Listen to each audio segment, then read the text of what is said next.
baattan akkasumani eegaan akkana jeegoodha nam tokko nama irraa hafuu hin qabne tu gama waltajjii dhufu deema innis nama duraan community Oromoo sana tajaajilaa ture ammallee akkasumatti illee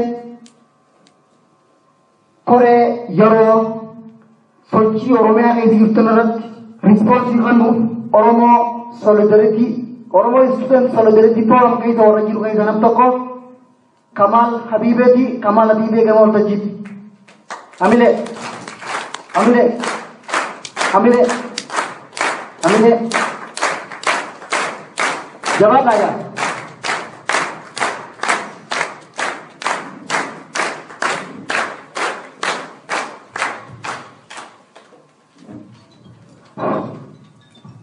Assalamualaikum.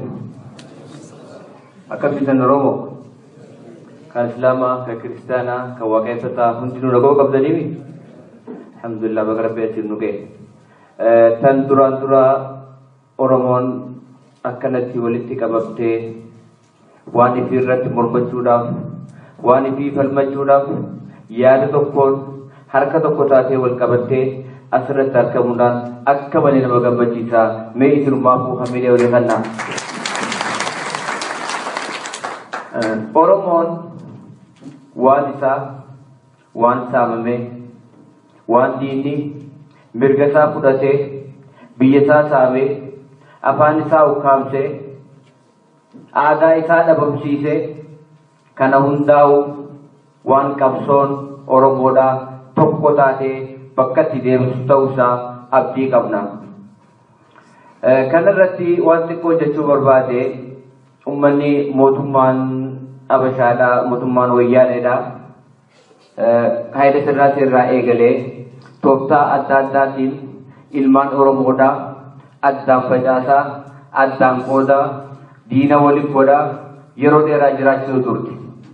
Amma immoo master plan jechee turte. Master plan jechuun maali? Master plan jechuun misoomsu.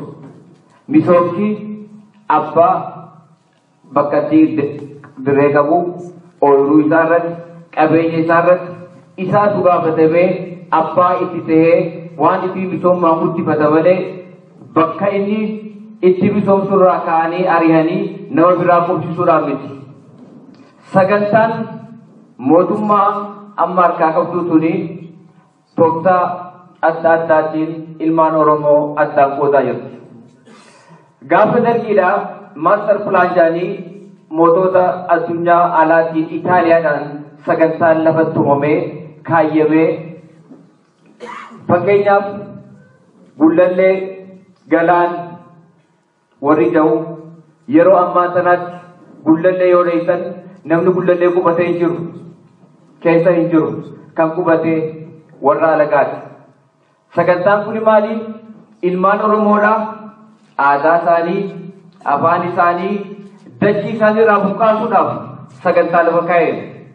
Akka seeraatti master plan jechuun oomisha waan ta'eef, misooma waan ta'eef, misoomni san abbaa irratti dhaqameeti abbaa irratti waliin tumama malee bakka abbaan hin jirretti alatti tumamee kana isinii tumne irratti hojjedha. Kana godha jechuun miti. Kuni seeruma isaaniiti akka Oromoo addaan itti facaasaniif aadaa isaanii itti dhabamsiisan kan godhan. Amma Gullallee yoo dheeysan yoo